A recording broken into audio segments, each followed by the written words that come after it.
वज़ीर बल्दियात पंजाब ज़ीशान फ़ीक ने कहा है कि वर्ल्ड बैंक के ताउन से $225 मिलियन की लागत से ड्रीम वन मनसूबा 2028 में मुकम्मल होगा, जिससे मुंतखब तहसीलों में शहरियों को मियारी म्यूनसिपल सर्विसेज की फराहमी मुमकिन हो सकेगी।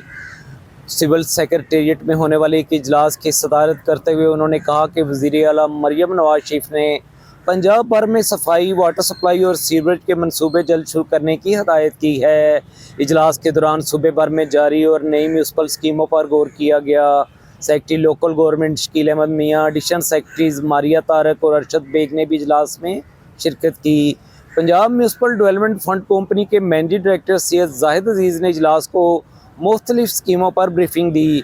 इस मौके पर वज़ीर आला पंजाब मरियम नवाज शरीफ की तरफ से जारी हदायत पर अमल दरामद पर गौर किया और सूबे की 35 अजला में म्यूनसिपल सर्विसेज की फराहमी के लिए स्कीमों का तफसीली जायज़ा लिया गया।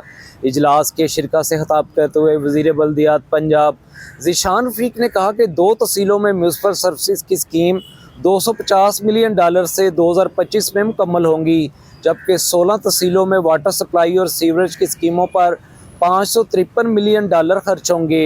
उन्होंने कहा कि वज़ीर आला ने इन स्कीमों का दायरा कार बढ़ाने की हदायत की है। ज़ीशान फ़ीक ने इस अज़म का इजहार किया कि वर्ल्ड बैंक के ताउन से ड्रीम 2 मनसूबा भी शुरू किया जाएगा। म्यूनसिपल सर्विसेज के मनसूबों की तकमील से शहरियों का म्यार ज़िंदगी बुलंद होगा।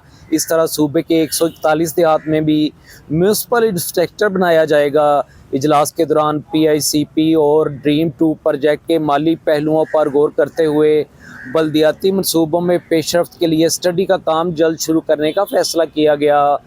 सूबाई वज़ीर ने हर प्रोजेक्ट में डिस्पोजल स्टेशन की तमीर लाजमी करार देने की हदायत की। Secretary local government Shakeel Ahmed Mian ने इजलास को बताया कि पंजाब के 545 डिस्पोजल स्टेशनों को सोलर एनर्जी पर मुंतकिल किया जाएगा।